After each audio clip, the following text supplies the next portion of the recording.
Right, hi everyone. I hope that you are getting on okay with all the work that we have been setting for you despite the quarantine. Hope that everyone's family is well.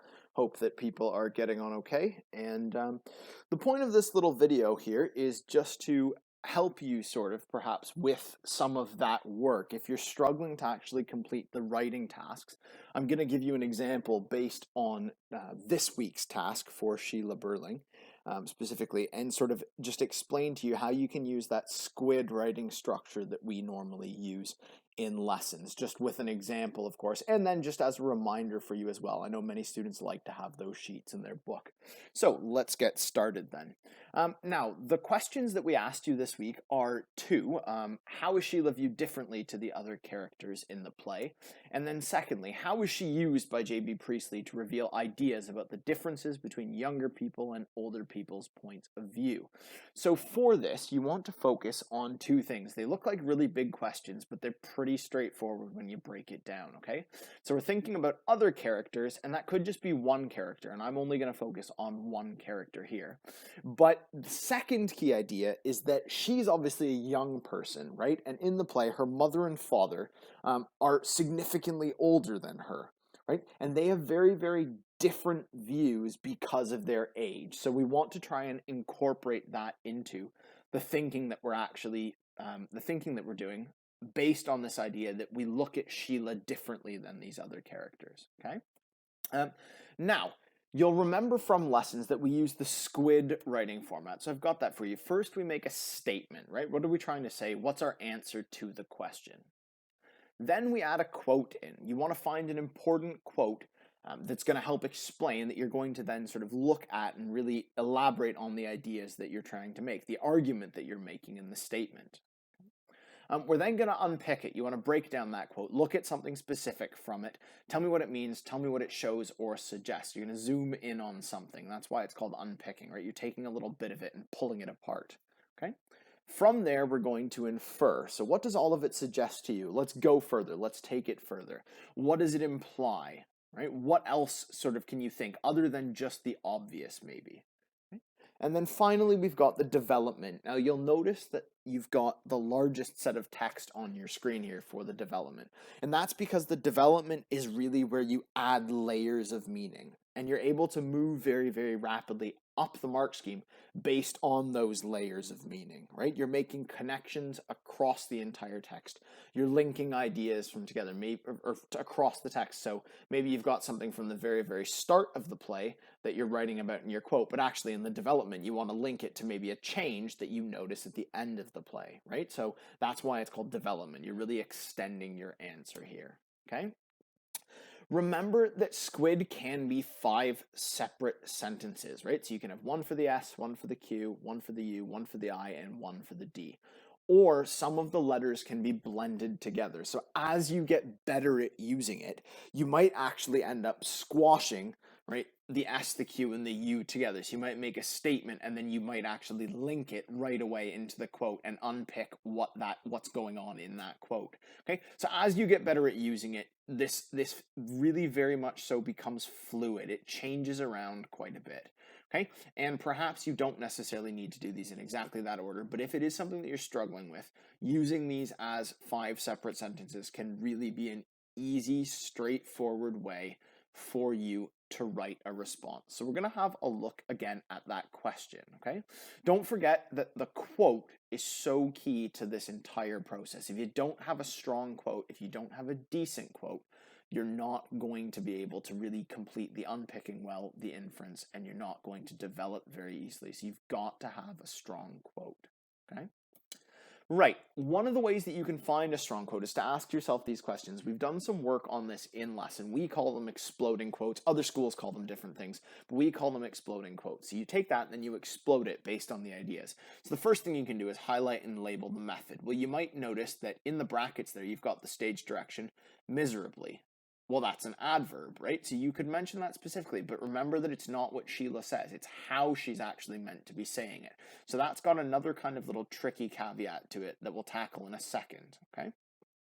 So how does that quotation link to ideas about social class or status in the play? So I'm really responsible. Well, we know that Sheila's sort of upper middle class. She's from an upper middle class family, but which normally, right, they don't really show many attitudes of being responsible to other people. But she's admitting that there, right? She's saying, okay, actually, wait, I am to blame for what's happened to this girl. Okay? So that could be perhaps this idea about social class or status. How is it different to the other characters' views? Well, that's very obvious, right? Her father's been interrogated earlier. He refuses to accept any responsibility. So there's a very obvious difference between the two of them there. Now, the stage direction here, that's important. Again, that she says it miserably, right? Priestley wants her to do this and wants her to say it in this way so that we can see on stage that she's struggling, that she's got this internal conflict, this emotional conflict, which ties directly to the previous question, right? How is it different to other characters' views? Okay? It's very different from her father. She's struggling. Her father's not struggling. He doesn't care, right? And then, of course, you want to identify two significant words in the quote and explain what they suggest. So you've got responsibly, you've got miserably. If I'm writing about this quote, that's what I'm using. Now, those 5 questions you can use for any quote. So you can take that quote right out of there and drop another one in there and go through the same process of using or asking those 5 questions. Okay? And for any single one of those, or any of the quotes that are in your homework for this week, you can drag and drop them if you will. You can put them in there. You could actually do this on a sheet of A3 paper if you wanted to. You could do them as post-it notes, perhaps. Whatever works for you, really. But this is just one way to basically make sure that you've got a strong quote that you're going to be able to say a lot about, right? So let's go back to that question then. The questions are, how is Sheila viewed differently, and how is she different between the older people, really, right? That's what we're trying to figure out here, right? So you've got that, of course. We're going to use Mr. Burling for this one. And the reasons that we're going to use Mr. Burling, or that I've chosen him, is that obviously he's from a completely different generation, for one. Secondly, he's just been interrogated, right? Mr. Burling's interrogated first, then his daughter is, okay? So all the ideas that he said are very fresh in our minds when she starts talking, right? He takes no responsibility and he's stuck in his ways. And Sheila is very different from those last 2 points. She does take responsibility and she seems to be willing to change her ways, possibly, right? She's this younger generation. So let's have a look at how we'd actually write it up then, okay? So I'm going to start with a statement, right? And Sheila Burling is clearly shown by J.B. Priestley to have different views and opinions from her father, Arthur Burling. So there's my statement. That's what I'm trying to argue. That's what I'm saying. Okay? We then add a quote. This is revealed when Priestley writes that she says, miserably, so I'm really responsible? Right? Nothing fancy there. You've just got another sentence that's got the quote in it. Okay? Then we've got unpicking. The key adjective responsible here reveals Sheila understands that she should feel guilt when the inspector explains her role in Eva Smith's death. So that's the unpicking, right? I've pointed out that it's a key adjective. The writer's using that method, and we're zooming in, we're unpicking that single quote, right? So that's how you unpick that. Then we move to our inference, right? This quote also reveals a deliberate contrast to her father's interrogation by the inspector earlier in Act 1. He refused to accept any responsibility. So there's the inference that I'm making. I'm showing this contrast between her and her father, tying those directly together, okay?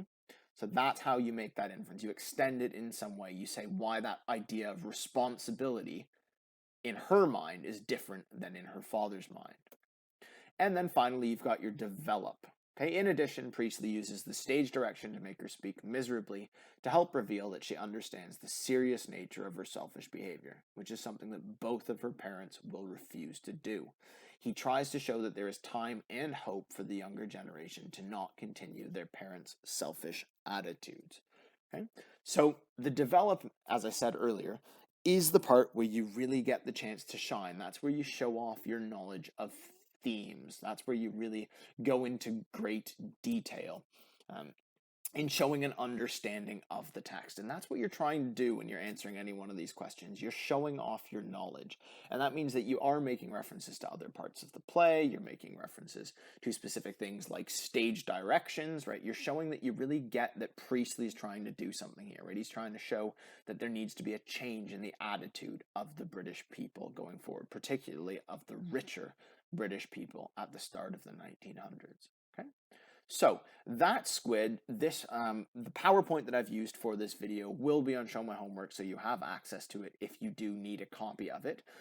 And from there, I hope that that's helpful in completing your work. Have a great week, and we look forward to seeing what you come up with.